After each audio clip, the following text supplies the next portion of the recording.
So we heard from the county today. They are tentatively approving our development permit for our CCAN house.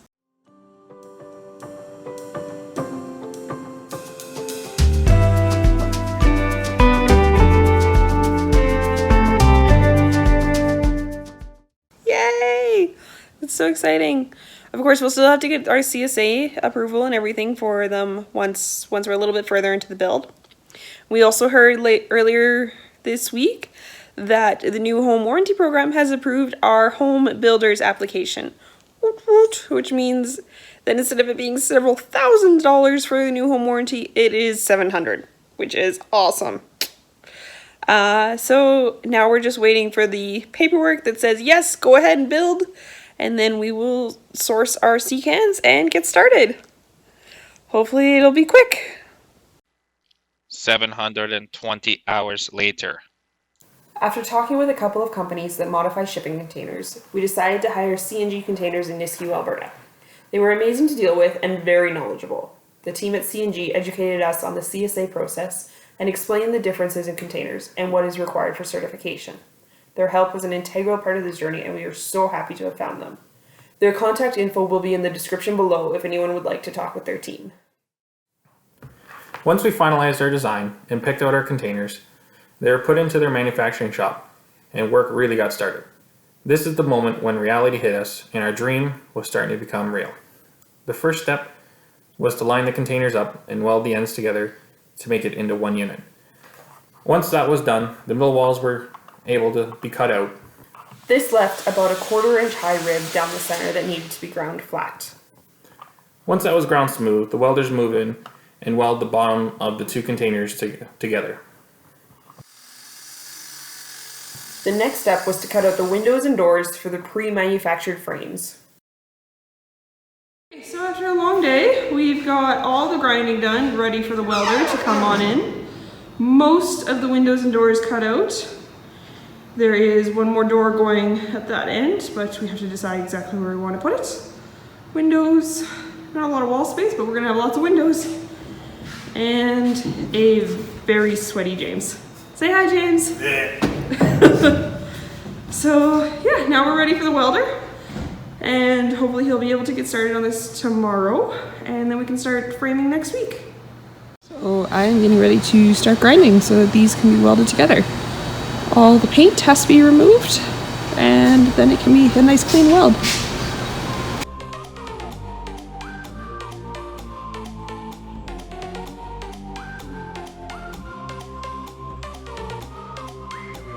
Got the paint mostly grinded off now, just have to do a couple of little touch-ups with a die grinder. But this is so that the welder can come in and weld the plate to the top, which essentially makes the little bit left in between the cans an I-beam. And you don't want to burn paint because it's toxic. So we grind it all off so it's a nice clean steel for the welder to weld against.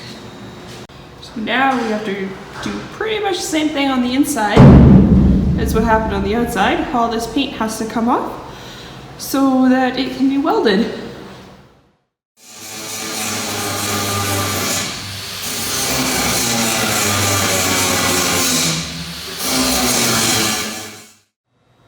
So the windows and beams were installed this week. Now we are going to start framing. Yay! Nice structural support there.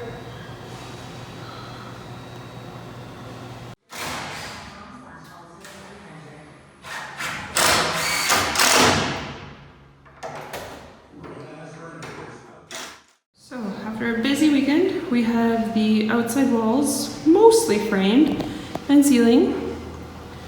This week the spray foam will be happening. Because we are living in rural Canada, insulation is very, very important. So we'll be doing about 1 inch of spray foam on the walls and then batt insulation over top of that. It's spray foaming time! Everything on the inside was spray foamed along with the bottom side of the floor to keep our toes warm in the winter. Once the foam was done, it was time to frame the walls. All the interior walls are done with 2x4. With the exception of the wall that will have all the plumbing. We did that in 2x6 in order to fit the appropriate size pipes.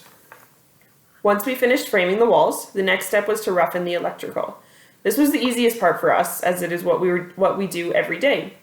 We wired it just like a normal house, with a few extras thrown into the future. One of the biggest things to remember here is that we wouldn't be able to change anything once it's built, so we had to account for any expansion now. With the electrical rough-in out of the way, it was time to turn to plumbing. Sarah's brother-in-law is a plumber, so he was able to come give us a hand with this. Our design kept everything in one wall, so material was much less and fairly painless.